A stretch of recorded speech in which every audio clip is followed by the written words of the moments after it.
music. Snail, what's your name? Gary, huh? It's my game. We put everything into this.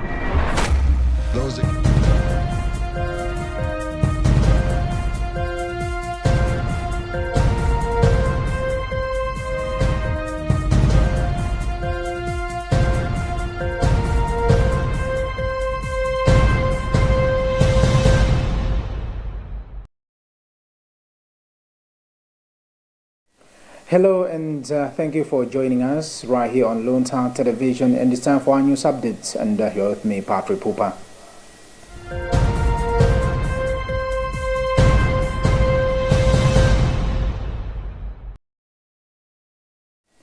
The Archbishop of Lubumbashi and President of the National Episcopal Conference of Congo, Fulgencio Muteba, has reflected on how Pope Leo XIV's strong appeal for disarmed and disarming peace has resonated in the Democratic Republic of Congo, as well as the experience of the Jubilee of Hope in his diocese and his wishes for the year ahead.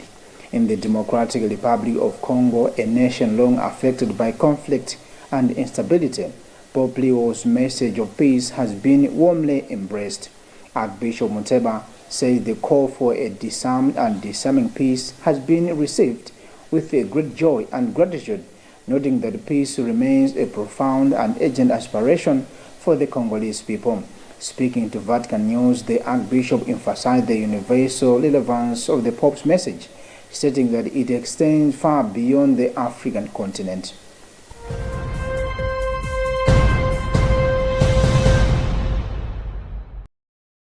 The Department of Disaster Management Affairs, DODMA, has described that the persistent rains experienced across several parts of the country between 22nd December and 28th, 2005 have affected over 7,200 households and claimed 3 lives in 13 councils. In an interview with the Luntha television, DODMA spokesperson Chibiro Kamula said the persistent rains caused widespread damage in the affected councils, with verified reports indicating that more than 32,000 people were impacted, with 41 others injured due to collapsing walls. Kamula further said that most parts of the country had experienced heavy rains from 22nd to 28 December, which resulted in damages of 13 councils, including Luntha, Chikwawa, Chitipa, Dedza, Doa, Karunga, Lilongwe, Mulanje, Katabe, Kotakota, Msanje, and Salima.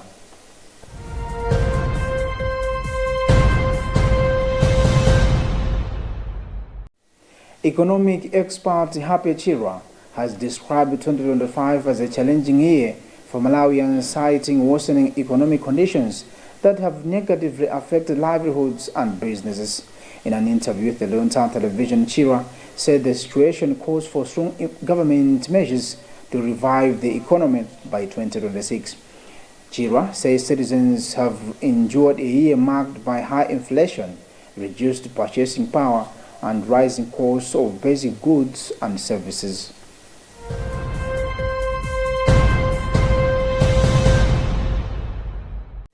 Chairperson of the Cabinet Advisory Committee on Presidential Pardons, who is also Minister of Justice Charles Mhango, says government is aware of the overcrowding in the country's prisons and has already started putting measures in place to address the problem.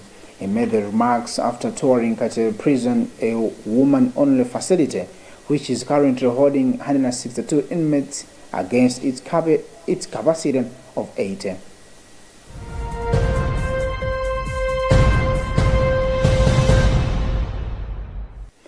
Police in Kawari have apprehended 3 suspects believed to have broken into a modern hardware shop owned by a Malawian businessman of Pakistan origin, Akbar, during the night of December 17 to 18.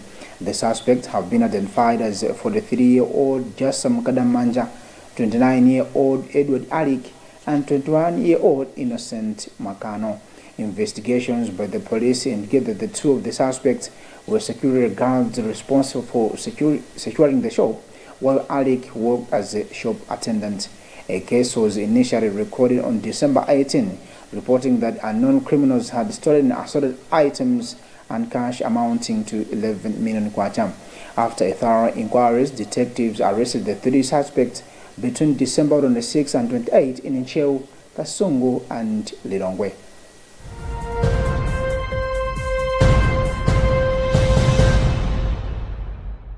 And finally, in sports news, the Boxing Federation of Malawi, in collaboration with the Mulungu Simon Butchery, have organized a 2026 non-title bout boxing event scheduled to take place on 1st January 2026 at Mitundu Trading Center in Lilongwe. The main bout will feature Alex Chimbalanga taking on Yohane Banda. According to Vice General Secretary of the Boxing Federation of Malawi, Henry Sakala, said the fights are part of the nation's preparations for the Commonwealth Games to be held in Glasgow, Scotland in July 2026.